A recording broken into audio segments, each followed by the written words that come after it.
আসসালামু আলাইকুম। সুপ্রিয় শিক্ষার্থী বন্ধুরা, কেমন আছো সবাই? নিশ্চয়ই সবাই ভালো আছো। আলহামদুলিল্লাহ, আমি তোমাদের আফরোজা ম্যাডাম, আমিও ভালো আছি। পুলিশ লাইন স্কুল নারায়ণগঞ্জ কর্তৃক আয়োজিত অনলাইন ক্লাসে সবাইকে স্বাগতম জানাচ্ছি।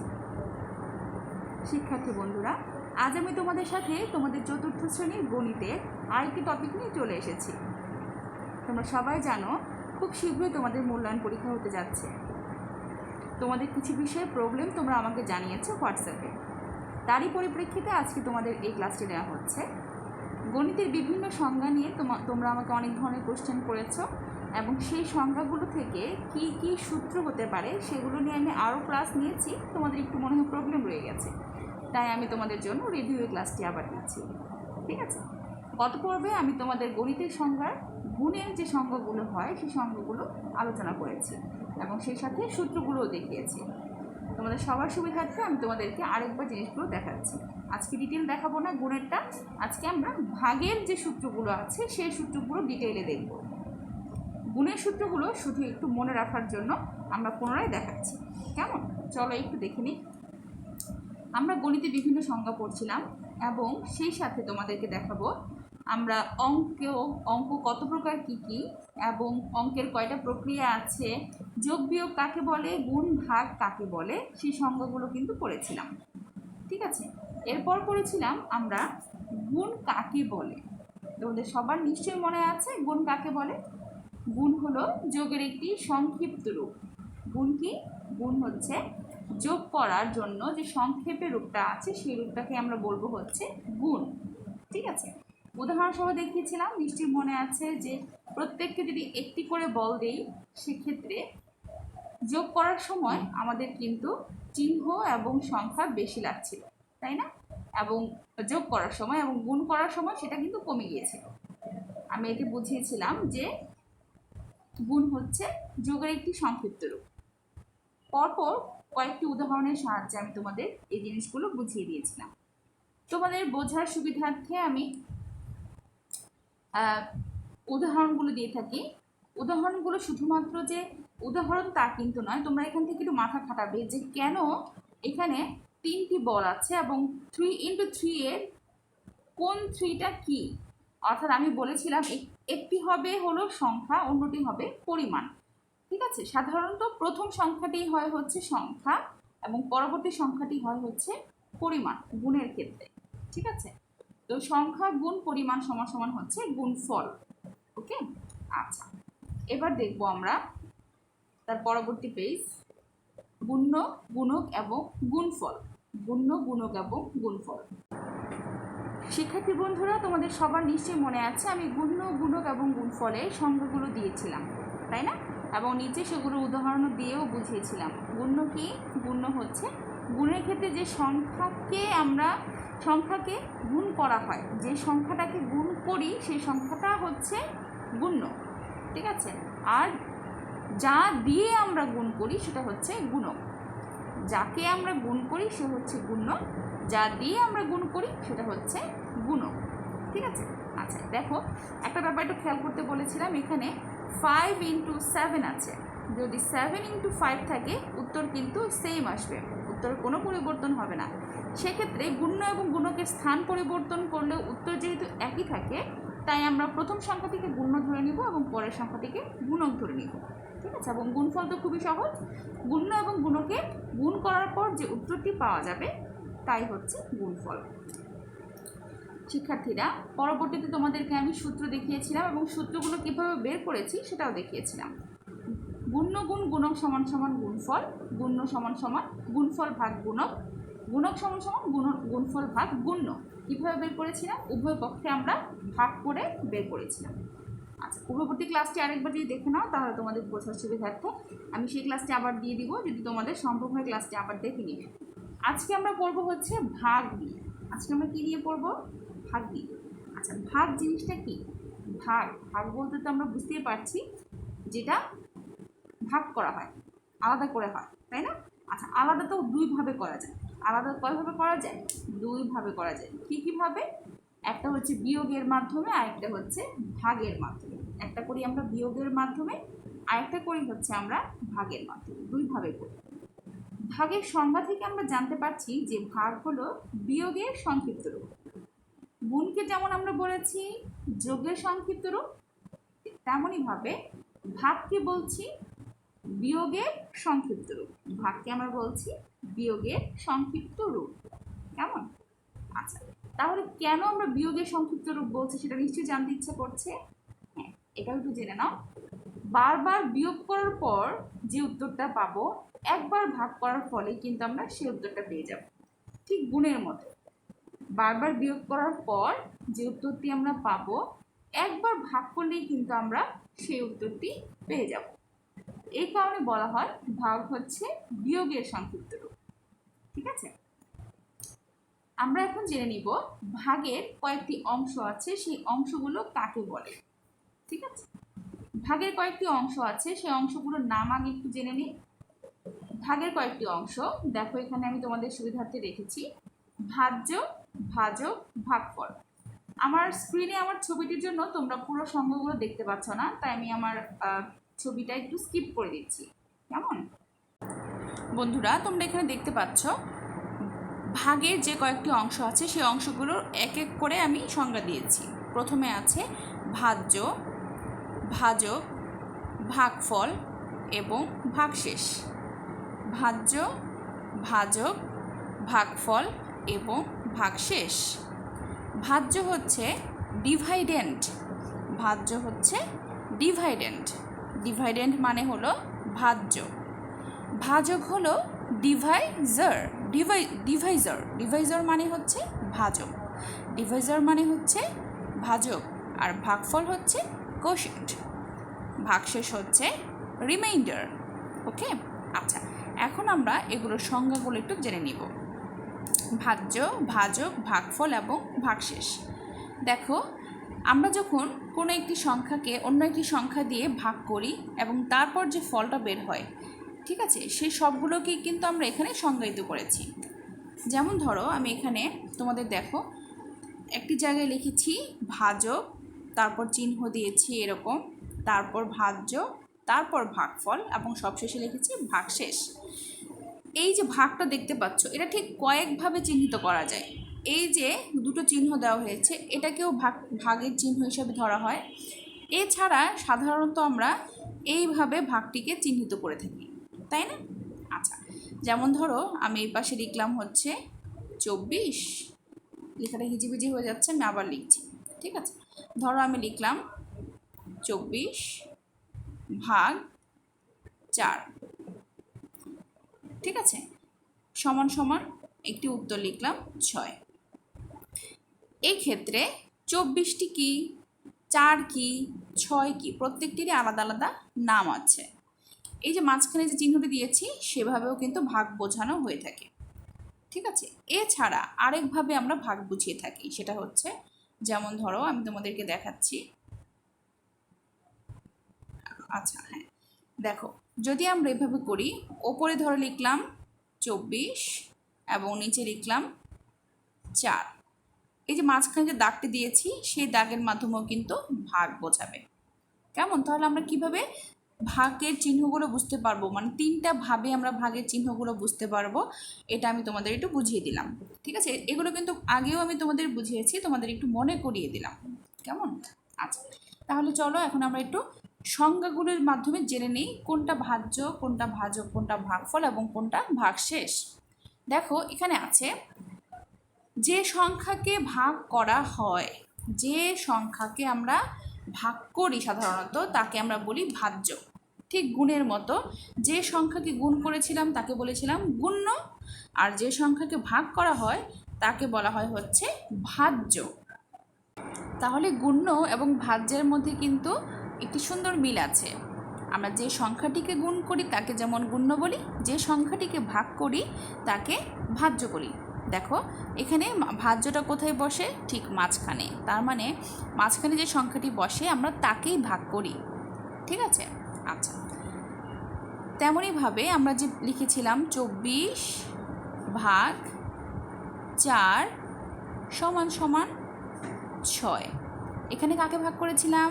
এখানে আমরা 24কে ভাগ করেছিলাম 4 দিয়ে।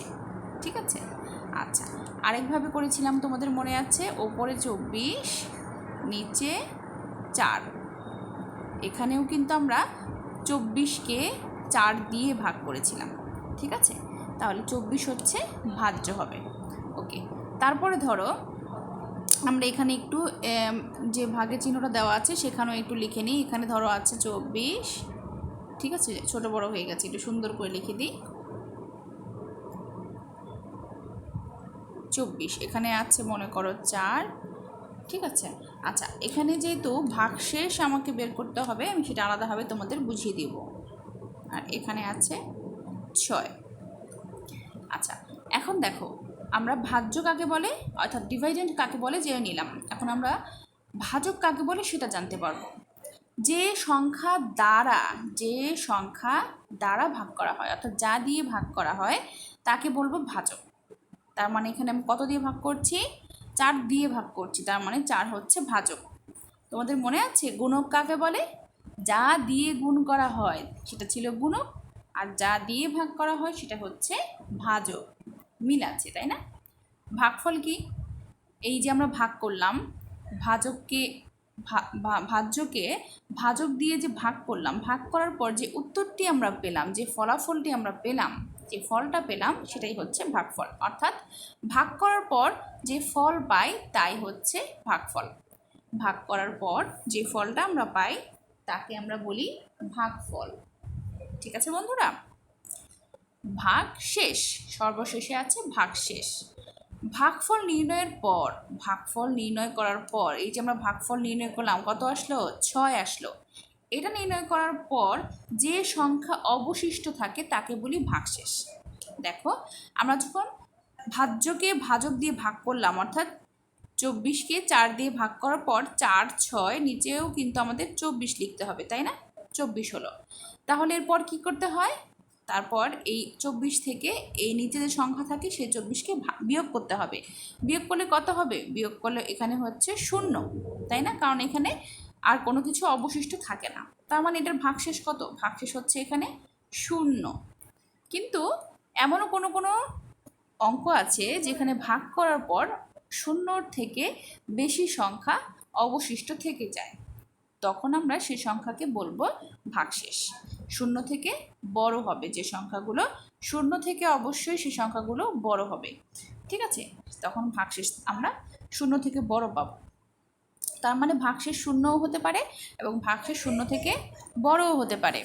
ভাগশেষ 0ও হতে পারে এবং ভাগশেষ 0 থেকে বড়ও হতে পারে। আমরা এটা জানলাম, তাই না? তাহলে ভাগফল নির্ণয় করার পর যে সংখ্যা অবশিষ্ট থাকে তাকে আমরা কি বলছি? ভাগশেষ।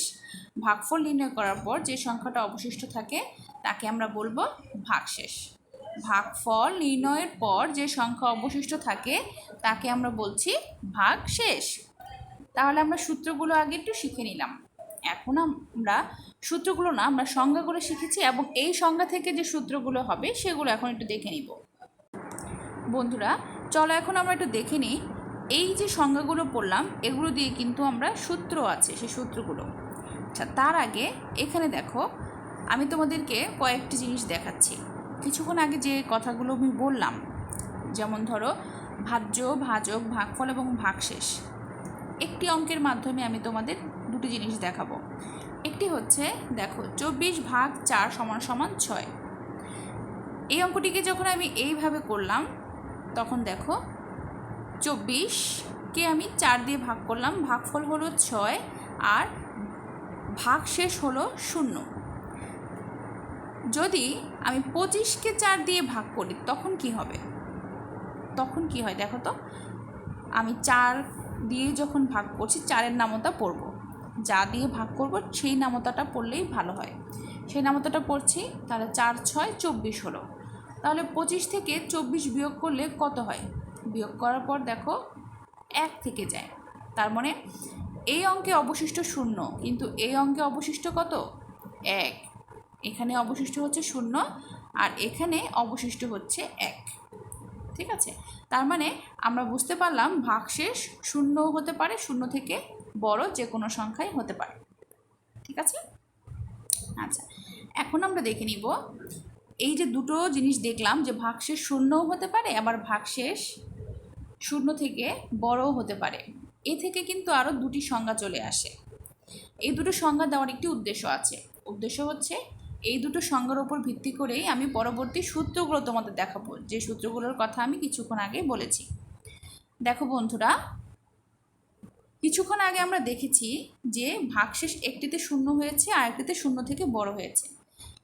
তাই এখান থেকে দুটি সূত্র হয়, একটি হচ্ছে নিঃশেষে বিভাজ্য আর অপরটি হচ্ছে নিঃশেষে অবিভাজ্য। নিঃশেষে বিভাজ্য এবং নিঃশেষে অবিভাজ্য, ঠিক আছে। দেখো এখানে নিঃশেষে বিভাজ্য যে সংজ্ঞাটি আছে সেটি হচ্ছে ভাগ করার শেষে ভাগশেষ যদি শূন্য হয়। কিছুক্ষণ আগে আমরা দেখেছি যে একটিতে ভাগশেষ ছিল শূন্য, অন্যটিতে ছিল শূন্য থেকে বড় যে কোনো সংখ্যা, তাই না? তাহলে আমরা দুইভাবে পেয়েছি ভাগশেষ। ভাগশেষ ঠিক যেভাবে পেয়েছি সূত্র দুটোও কিন্তু ঠিক সেইভাবেই এসেছে। যেমন ধরো নিঃশেষে বিভাজ্যের ক্ষেত্রে হবে ভাগ করার শেষে ভাগশেষ শূন্য হবে। যে ভাগ করার শেষে ভাগশেষ শূন্য হবে সেই ভাগকে আমরা বলবো হলো নিঃশেষে বিভাজ্য। ভাগ করার শেষে যে ভাগগুলোর ভাগশেষ হবে শূন্য, যে ভাগগুলোর ভাগশেষ হবে শূন্য অর্থাৎ কোনো ভাগশেষ থাকবে না, আমরা সেই ভাগশেষ সম্পন্ন ভাগগুলোকে বলবো নিঃশেষে বিভাজ্য হয়েছে, অর্থাৎ মিলে গেছে, অর্থাৎ অঙ্কটি মিলে গেছে, ঠিক আছে। আর নিঃশেষে অবিভাজ্য সেটা কি হবে? ভাগ করার শেষে ভাগশেষ শূন্য থেকে বড় যে কোনো সংখ্যা হবে, তাহলে তাকে আমরা বলবো নিঃশেষে অবিভাজ্য। ভাগ করা শেষ হলে শূন্য থেকে বড় যে কোনো সংখ্যা যদি ভাগশেষ থেকে যায় তবে আমরা সেটাকে বলবো নিঃশেষে অবিভাজ্য, অর্থাৎ সে ভাগটি মেলেনি, সেখানে অবশিষ্ট রয়ে গেছে, ঠিক আছে। আচ্ছা, তাহলে আমরা ভাগশেষ শূন্য হলে কি হবে এবং ভাগশেষ শূন্য না থেকে যে কোনো সংখ্যা থাকলে কি হবে সেটা আমরা জেনে নিলাম। এই দুটি সংজ্ঞার উপর ভিত্তি করেই কিন্তু ভাগের বিভিন্ন সূত্র আমরা এখন দেখাবো। চলো একটু দেখে নিই। দেখো, প্রথমে হচ্ছে নিঃশেষে বিভাজ্যের ক্ষেত্রে সূত্র। সূত্রগুলো আমরা তিন ভাগে ভাগ করেছি, অর্থাৎ ভাজ্য, ভাজক এবং ভাগফল। ভাজ্য, ভাজক এবং ভাগফল। নিঃশেষে অবিভাজ্যের ক্ষেত্রেও কিন্তু ভাজ্য, ভাজক এবং ভাগফল এই তিনটি সূত্রই বের করতে হয়, ঠিক আছে। সেক্ষেত্রে দেখবে আমি তোমাদের মিলটা একটু দেখিয়ে দিব। মিল অমিল যদি তোমরা একটু মনে রাখতে পারো তাহলে তোমাদের জন্য এটি কঠিন কিছুই হবে না। উদাহরণের সাহায্যে আমি তোমাদেরকে এটা বুঝিয়ে দিব। দেখো এখানে কি বলেছে, এখানে বলেছে ভাজ্য সমান সমান ভাজক গুণ ভাগফল। ভাজ্য সমান সমান ভাজক গুণ ভাগফল। আচ্ছা, আমরা যদি ভাগফল বের করতে চাইতাম, ভাগফল বের করতে চাইতাম তাহলে কি করতাম? আমরা করতাম ভাজ্যকে ভাজক দিয়ে গুণ করতাম। আমরা ভাজ্যকে ভাজক দিয়ে ভাগ করতাম। মিস ভুল বলে ফেলেছি, ভাজ্যকে কি করতাম? ভাজক দিয়ে ভাগ করতাম, তাই না? আচ্ছা, লিখতে পারছি যেহেতু লিখি, ভাজ্যকে ভাজক দিয়ে আমরা ভাগ করতাম। এখন দেখো এটা সমান সমান তখন উত্তরটা কি হতো? এটা সমান সমান উত্তর হচ্ছে ভাগফল। সমান সমান উত্তর হতো ভাগফল। এখন আমরা ভাজ্য বের করছি, তাহলে ভাজ্য সমান সমান কত হচ্ছে? ভাজক গুণ ভাগফল। অর্থাৎ ভাজ্যটাকে আমরা বাম দিকে রেখেছি এবং ভাজকটাকে আমরা ডান দিকে নিয়ে গেছি, ঠিক আছে। অথবা আমরা এটাও করতে পারি উভয় পক্ষে আমরা ভাজক দিয়ে ভাগ করে দিয়েছি, ঠিক আছে। আচ্ছা, এখন একটু খেয়াল করবে, তাহলে আমরা পেয়েছি ভাজ্য সমান সমান ভাজক গুণ ভাগফল। ভাজ্য সমান সমান ভাজক গুণ ভাগফল। উদাহরণ দিয়ে একটা, যেমন আমরা উদাহরণের সাহায্যে যদি বলি 24 আছে মনে করো, এটাকে আমরা 4 দিয়ে ভাগ করছিলাম, উত্তর কত? 6, তাই না? উত্তর কত? 6। এখানে ভাজ্য হলো 24, ভাজ্য কত? 24 আর ভাজক হচ্ছে 4। আমি যদি ভাজ্য সমান সমান কত বের করতে চাই, অর্থাৎ এই যে মাঝখানে যেটা আছে সেটা সমান সমান যদি বের করতে চাই তাহলে কি করব? ধরো এখানে ভাজকটা আমাদের নাই, ধরো এখানে আমাদের যে ভাজ্যটা আমাদের ছিলই না কখনো, এটা আমাদের বের করতে হবে। তাহলে আমরা কি করব? তাহলে আমাদের অবশ্যই এই যে 4 আর 6 আছে, এখানে কি আছে? 4 আর 6 আছে, এই দুটোকে গুণ করতে হবে। অর্থাৎ ভাজকের সাথে ভাগফলের গুণ করতে হবে, অর্থাৎ 4, 6, 24। এই 24ই হচ্ছে ভাজ্য। ঠিক আছে, ঠিক একইভাবে ভাজক সমান সমান ভাজ্য ভাগ ভাগফল, ভাজক সমান সমান ভাজ্য ভাগ ভাগফল। কিভাবে চলো একটু দেখে নিই, ঠিক আগের মতো করে। এই যে 24 ভাগ 4, উত্তর কত? 6। বের করতে হবে কোনটা? এই যে এটা, ধরো এটা নাই, এটাকে আমাদের বের করতে হবে। 4 এখানে নেই, 4কে আমরা এখন বের করব। কিভাবে বের করব? যদি আমরা এই ভাজ্যকে ভাগফল দিয়ে ভাগ করি, অর্থাৎ 24কে 6 দিয়ে যদি ভাগ করি কত হয়? 4, 6, 24, তাহলে ভাজক বের হয়ে গেল 4। ঠিক আছে, একইভাবে ভাগফল সমান সমান কত? ভাজ্য ভাগ ভাজক, ভাজ্য ভাগ ভাজক। কিভাবে? ঠিক একইভাবে আমরা ধরো এখানে 24 লিখলাম আর ভাগ লিখলাম 4। তাহলে আমরা কিভাবে ভাগফলটা বের করব? ভাগফল বের করব কিভাবে? আমরা যদি এই যে ভাজ্যটা আছে এটাকে যদি আমি ভাজক দিয়ে ভাগ করি তাহলেই তো আমার বের হয়ে যাচ্ছে ভাগফল। ঠিক আছে, তাহলে আমরা 3টা সূত্রই সুন্দর করে উদাহরণের সাহায্যে বুঝে নিলাম। আরেকবার সূত্রগুলো পড়ে নিই। ভাজ্য সমান সমান ভাজক গুণ ভাগফল, ভাজক সমান সমান ভাজ্য ভাগ ভাগফল, ভাগফল সমান সমান ভাজ্য ভাগ ভাজক, ভাজ্য ভাগ ভাজক। ঠিক আছে, আচ্ছা, যদি তোমরা সূত্রগুলো শিখতে চাও তাহলে কিন্তু তোমাদের মনে রাখতে কষ্ট হয়ে যাবে। তোমরা যদি উদাহরণের সাহায্যে মনে রাখতে চাও তাহলে অবশ্যই মনে রাখতে পারবে। এখানে দেখো আমি 3টি উদাহরণ দিয়েছি। কি উদাহরণ? উদাহরণগুলো একটু খেয়াল করবে। আচ্ছা দেখো, আমি একটু আগে তোমাদেরকে স্ক্রিনে লিখে লিখে যে উদাহরণগুলো দিয়েছিলাম এখানে আমি তোমাদেরকে টাইপ করে রেখেছি। দেখো এখানে ভাজ্য চেয়েছে, প্রথমটিতে কি চেয়েছে? ভাগফল, পরেরটিতে চেয়েছে ভাজক এবং সবশেষটিতে চেয়েছে আবার ভাগফল। এখানে আমি দুইভাবে দেখিয়েছি ভাগফলের জিনিসটা। ভাগফল চাইলে এই দুইভাবেও চাইতে পারে। ঠিক আছে, বিভিন্নভাবে আসলে চাইতে পারে। আমি তোমাদের শুরুতেই দেখিয়েছি ভাগের 3টি রূপ আছে, সেই 3টিই দেখিয়েছি। আচ্ছা, তাহলে আমরা সূত্র ব্যবহার করলে কি করব? যদি ভাগফল বের করতে চাই তাহলে কি করব বলো? ভাগফল সমান সমান কত পড়েছিলাম? কি পড়েছিলাম? ভাগফল সমান সমান হচ্ছে এই যে ভাজ্যকে আমরা ভাজক দিয়ে ভাগ করব, তাহলে বের হয়ে যাবে ভাগফল। এরপরে আবার যদি ভাজক বের করতে চাইলে কি করতে হবে? এই যে ভাজ্যকে ভাগফল দিয়ে ভাগ করতে হবে। ঠিক আছে, আচ্ছা, আর যদি আমি মাঝখানের অর্থাৎ ভাজ্যকে কত বের করতে চাই তাহলে কি করব? তাহলে অবশ্যই আমাকে কি করতে হবে? এই দুটো সংখ্যা অর্থাৎ ভাজক এবং ভাগফলকে গুণ করতে হবে, ভাজক এবং ভাগফল গুণ করতে হবে। ঠিক আছে, তাহলে বন্ধুরা আমরা জেনে নিলাম যদি নিঃশেষে বিভাজ্য হয় কোনো ভাগ, তাহলে সেক্ষেত্রে কিভাবে আমরা সূত্রগুলো প্রয়োগ করব। দেখো, নিঃশেষে বিভাজ্যের শর্ত হলো ভাগফল হতে হবে, ভাগশেষ হতে হবে 0। ভাগশেষ 0 আছে, তাই আমরা নিঃশেষে বিভাজ্যের যে 3টি সূত্র আছে সেই 3টি সূত্র প্রয়োগ করে কিন্তু সুন্দর করে ভাজ্য, ভাজক, ভাগফল, ভাগশেষ বের করে ফেলতে পারবো। ঠিক আছে, আচ্ছা, এরপরে আমরা পড়ব হচ্ছে নিঃশেষে অবিভাজ্যের ক্ষেত্রে যে সূত্র 3টি আছে সেই সূত্র 3টি। আচ্ছা দেখো তো, একটা জিনিস মাথায় রেখো, নিঃশেষে বিভাজ্য এবং নিঃশেষে অবিভাজ্য এই দুটির মধ্যে পার্থক্য কী? পার্থক্য হচ্ছে একটিতে ভাগশেষ ছিল আর একটিতে ভাগশেষ ছিল না। যেটিতে ভাগশেষ ছিল না সেটি হচ্ছে নিঃশেষে বিভাজ্য, আর যেটিতে ভাগশেষ ছিল সেটিই কিন্তু নিঃশেষে অবিভাজ্য। তার মানে সমস্যাটা কাকে নিয়ে হচ্ছে? ভাগশেষকে নিয়ে হচ্ছে। যে 3টি সূত্র আমরা কিছুক্ষণ আগে পড়েছি সেই 3টি সূত্রই থাকবে, শুধুমাত্র ভাগশেষটাকে আমাদের এটার সাথে যোগ অথবা বিয়োগ করতে হবে। একটু খেয়াল করো, আমরা নিঃশেষে বিভাজ্যের যে সূত্রগুলো পড়েছি সেই সূত্রে ভাজ্য সমান সমান ছিল ভাজক গুণ ভাগফল, সেই সাথে ভাগশেষটাকে যোগ করতে হবে। সেই সাথে আমাকে শুধুমাত্র ভাগশেষটাকে যোগ করলেই আমরা পেয়ে যাব ভাজ্য। ঠিক আছে, একইভাবে ভাজক সমান সমান নিঃশেষে বিভাজ্যের ক্ষেত্রে ছিল ভাজ্য ভাগ ভাগফল, এতটুকু ছিল।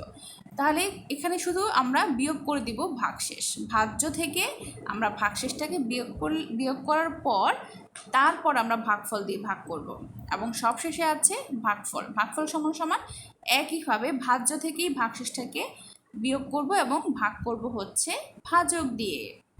কেমন? আচ্ছা, দেখো কেন আমরা প্রত্যেকবারই ভাজ্য থেকেই আমরা ভাগশেষটাকে বিয়োগ করছি বলো তো দেখি। দেখো, ভাজক বের করার সময় এবং ভাগফল বের করার সময় আমরা ভাজ্য থেকে ভাগশেষটাকে বিয়োগ করছি। কেন ভাগশেষ থেকেই বিয়োগ করছি? কারণ হচ্ছে এই যে ভাগশেষ যে জিনিসটা থাকে সেটা কিন্তু এই ভাজ্যরই অংশ। সেটা কার অংশ? ভাজ্যর অংশ। তাই ভাজ্য থেকেই আমরা ভাগশেষটাকে বাদ দিচ্ছি। ঠিক আছে? আচ্ছা, তোমরা এখানে একটু খেয়াল করবে বন্ধুরা, এখন এখানে একটু খেয়াল করো, এখানে কিন্তু ভাগশেষ আছে এবং সেটা শূন্য থেকে বড়, অর্থাৎ এটি নিঃশেষে অবিভাজ্য একটি ভাগ। এক্ষেত্রে আমরা ভাগফল বের করার এবং ভাজ্য বের করার সূত্রটি ঠিক বের করব আগের নিয়মে, আমরা পূর্বের পেজে যেটা করেছিলাম। অর্থাৎ আমরা আগের পেজে যে সূত্রগুলো করেছিলাম সেই সূত্রগুলোর সাহায্যে তোমাদের এই দুটো বের করতে হবে, অর্থাৎ ভাগফল এবং ভাজ্য বের করতে হবে। এই দুটো তোমাদের বাড়ির কাজ থাকবে। ঠিক আছে? এই দুটোই তোমাদের আজকের হোমওয়ার্ক থাকবে। তোমরা আমাকে নিঃশেষে অবিভাজ্যের সূত্র দিয়ে এই দুটো বের করে দেখাবে। ঠিক আছে বন্ধুরা? আজকে তাহলে এই পর্যন্তই। সূত্রগুলো কিন্তু মুখস্থ করবে না, বুঝে বুঝে ভালো করে পড়ার চেষ্টা করবে, তাহলে দেখবে খুবই সহজ লাগবে। আজকে এই পর্যন্তই। আগামী ক্লাসে নতুন আরেকটি টপিক নিয়ে তোমাদের কাছে চলে আসব। সেই পর্যন্ত সবার শুভকামনা, সবার প্রতি রইল আমার অনেক অনেক দোয়া। ঠিক আছে? আল্লাহ হাফিজ তাহলে। আসসালামু আলাইকুম।